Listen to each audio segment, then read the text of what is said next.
So this is going to enable the use of multiple light wavelengths. So here it is going to enable the use of multiple light wavelengths or the colors. We say colors also. This wavelength division multiplexing, we in order to still make it further efficient, we come across with color graphing, graph coloring, coloring techniques. So many there are many advanced techniques which you can study in optical networks in a textbook. Optical networks that is written by Ramaswamy and Shivarajan.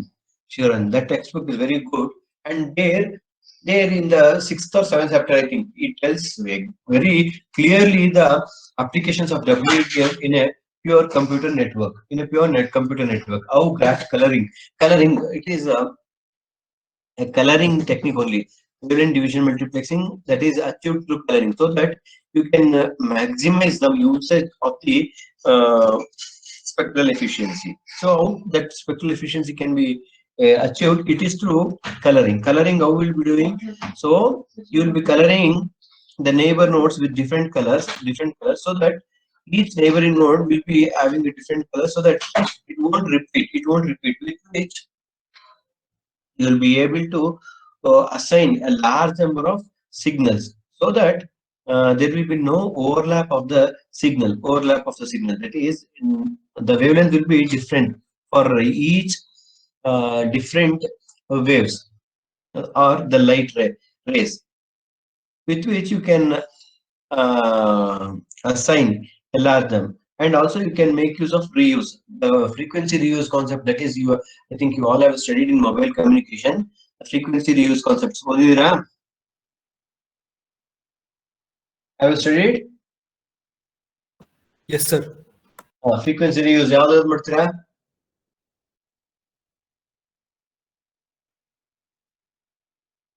ಮೂರೋ ನಾಲ್ಕು technique ಇದೆಯಲ್ವಾ?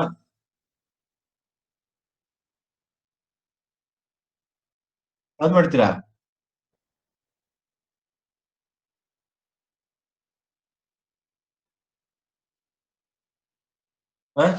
Clustering ಮಾಡೋದು, small cell ಮಾಡೋದು, Sectoring. ಸೆಕ್ಟರಿಂಗ್ ಅಲ್ವಾ? So similarly ಆ ತರ ಮಾಡ್ತೀರಾ. So ಇಲ್ಲೇನಾಗುತ್ತೆ, ಈ graph colouring ಅಲ್ಲಿ you will be doing that. That is a very good topic. You can go ahead and you can refer in the textbook if you are interested. Okay. Then, so that is what your WDM basically, the introduction for your WDM. So this WDM, it is further classified into two types. One is coarse wavelength division multiplexing, and the other one is dense wavelength division multiplexing. So I want to tell you is here, one second.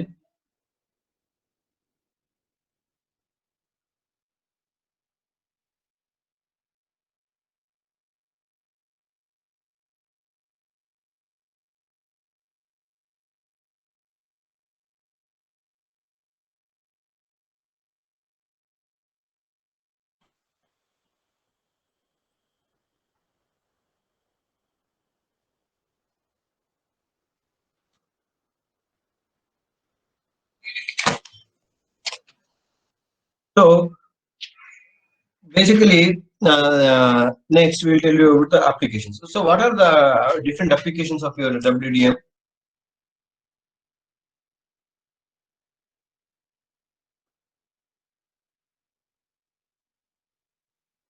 So you might ask me here. So you will be using the different multiple light wavelengths. How you are going to achieve different multiple light wavelength? You will be taking. How will you be taking multiple light wavelengths or different colors? It is through the selection of different kinds of or different series of lasers. So you will be taking different lasers, that is individual lasers. How many lasers you want, you can take. So each with a different wavelength, each is going to emit a specific wavelength, due to which, whenever the wavelength changes, the color changes. Actually, I'll tell you that. Okay. Due to which the color will be changing. So you need to select, so which will be sufficient small number of wavelength channels. But here there might be some what is that I can say cumbersome sort of things happens, so which can be solved. How it can be solved, that I'll tell you later slides in the later slides in the later slide. So overall, you need to tune the components. Okay, tune the components so that you can achieve a better WDM transmission techniques. Okay, so as I said, the application it is used, or it is used in many levels of communication links. So it is I have written in a broader sense. So what is this all level of communication links? That means it includes for your long distance terrestrial applications. Okay, long distance terrestrial application, since it can carry for a longer distance, then also it will be used for a longer distance undersea transmission also. It's possible between the metro networks. And now you have, I think you all have studied FTTH. What is FTTH? It is fiber to the home. Similarly, fiber to the premises, FTTP FTTP networks. So that means, for example, this in our college, for example, you can see that we are getting a broadband through this optical through the Airtel, and earlier it was a BSNL. Now we have both the Airtel as well as the Airtel. So through which that is been connected to all our networks within the networks. So that is FTTP to the premises. So directly we have taken a lease line that will be is split up and it is spread across the entire campus. That is what your FTTP. So this application it includes so all the categories is all level. Okay. Next, why it is being used means because you know there is uh, a dramatic increase in the capacity of your optical fiber compared to the earlier simple point-to-point link which is been.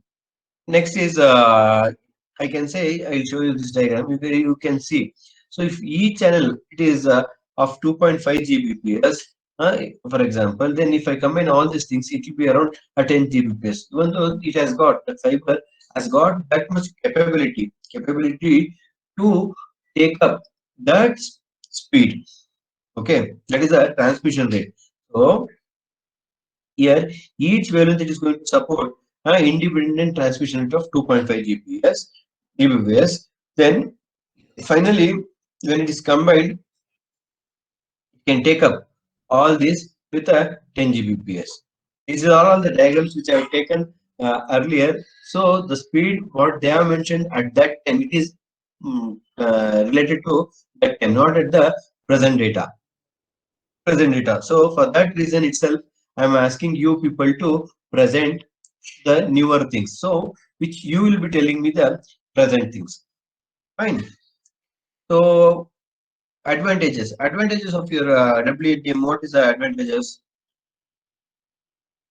The advantages is that it can support a different transmission format. So everything it need not be in a single format. So it is going to support the different format in which you can send me the data. So all those data will be combined and it will be sent.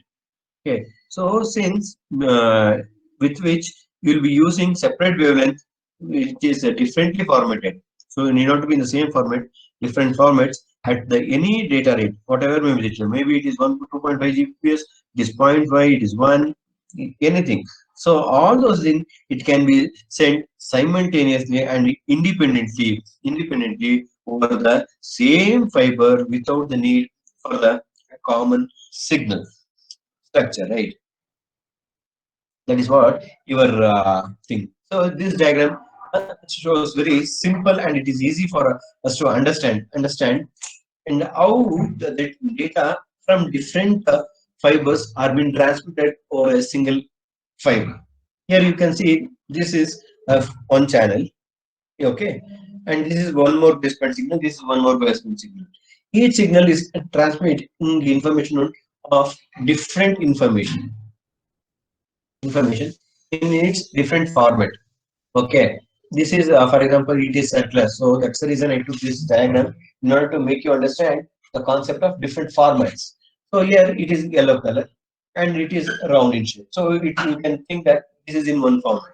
And the other one is it is a square one, which is the different color and it has got different value. Similarly, this is a triangular and this is having one more format. So all these formats will be multiplexed. Okay, and finally they are sent over a transmission link so that here you can see it is not going to overlap with one another because all they are different formats. So and we are working at different wavelength also. And see here you can see at the output, it is a combined signal which is being sent over it. Okay, it is a continuous spectrum of signals that is being sent.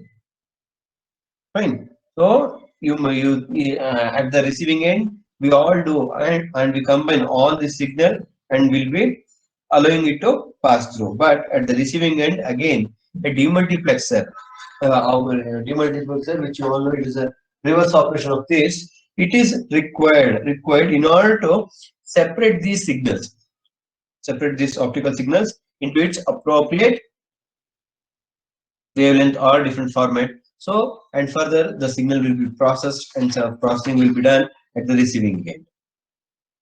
Fine. So, this is with respect to the general concepts, WDM concepts. Now, let us see the implementation of a typical WDM network, so which contains various types of optical amplifiers. So this is a diagram that I have taken from the internet, where in your textbook it is just here. There are different transmitters which is emitting different wavelengths. For example, this is lambda one, lambda two, lambda n up till lambda n. Okay, so here it is multiplexed. So once it is multiplexed, then we'll be having a post amplifier. And this is a fiber, and after that again it has got a inline amplifier at the this thing, and again we have a fiber, again inline amplifiers. Either in the it can have only one inline fibers, or whenever the distance is very large, you can have n number of inline amplifiers. And at the receiving end, again you will be having one more pre-amplifier. Finally, you will be at the receiving end, you will be having a demultiplexer, and after that you will be having a receivers at the different receiver which has got different wavelengths. For example, it is going to separate the lambda one, lambda two, lambda three up to lambda n. And this is what your general or your WDM network block diagram says that. Okay. Is there any doubt till now?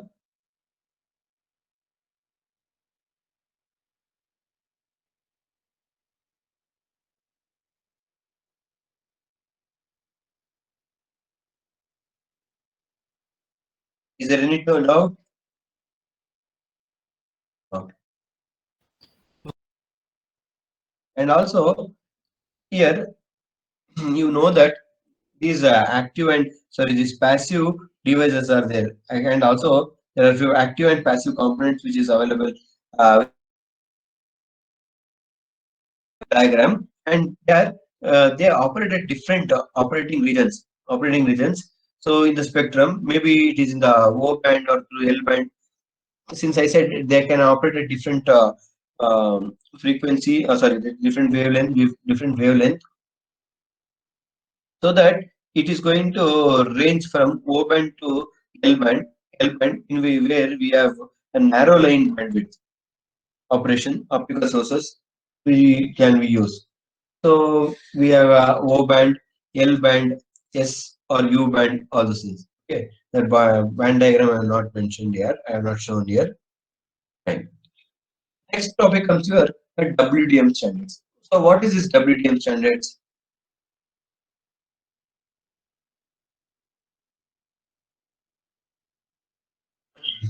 So this WDM, since it needs to be deployed in all the places. So we need to follow some standards. Okay, so we need to follow the standards that is given by ITU. So which is the agency, as you all know, it is a international telecommunication union, which is going to certify, or which is going to give a standard, so that uh, all the users will refrain within the rules and regulations, so that there will be no overlap of the signal being issued, and also there will be not overlapping, so same frequency will not be used for all the things. So because you need to uh, differentiate and you need to give different frequency for different agencies, right? So that is what ITU refers to. So this ITU, it is going to specify some channel spacing. What should be the channel spacing in terms of frequency? Why we have to give channel spacing, that we need to know. A key reason for your selecting a fixed frequency spacing rather than a constant wavelength spacing. That means you need not to keep a constant wavelength spacing. Okay, you can vary it based upon the application and the severity. You can use a different spacing between the based upon the application for which you people design. Okay, so that is what you are. There are few standards that is given, usually recommendation that is given by ITU is G6 G.690. So that was the initial specification given by ITUT or WDM, so where the frequency was around 193.1 terahertz, and the line and spacing between them was 100 gigahertz. Okay, that is point nanometer at 1550 nanometer range. So similarly, and alternative spacing was given, that is G692, which includes 50 gigahertz. So earlier it was 100 gigahertz. Now it has been 50 gigahertz and 200 gigahertz also. That means a variable one. So which is going to correspond for different spectral width having, so zero point 0.4 nanometer or 1.6 nanometer, so like that. So it is zero point 0.4 nanometer for 50 gigahertz, whereas it is 1.6 nanometer for 200 gigahertz at the range of 1550 nanometer. That is that window, at that window. So again, there are the different standards for this DWDM and C course WDM, CWDM. Okay, DWDM, that is a 694.1. That is a standards which is given for DWDM. So man, van services, all those things. So this is one table which is given. So what should be the frequency and what should be the wavelength, all those things. What should be the separate channel spacing, all those things that has been mentioned. So they make use of channel numbering convention also. So that is with respect to standards. The next topic comes yours, passive optic couplers. So what are these optic couplers here? So yeah, yeah. What is an optical coupler?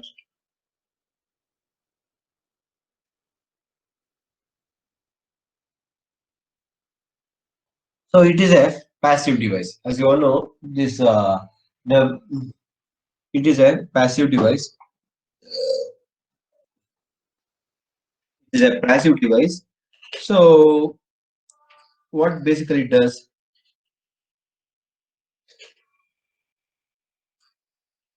So this optical couplers is works in the optical domain. So that here you can see it is going to split the lights, or it is going to combine the light stream. So couplers, these are all things already we have studied. So that is what here it includes a n cross n couplers. power splitters, power traps, star couplers, all those things.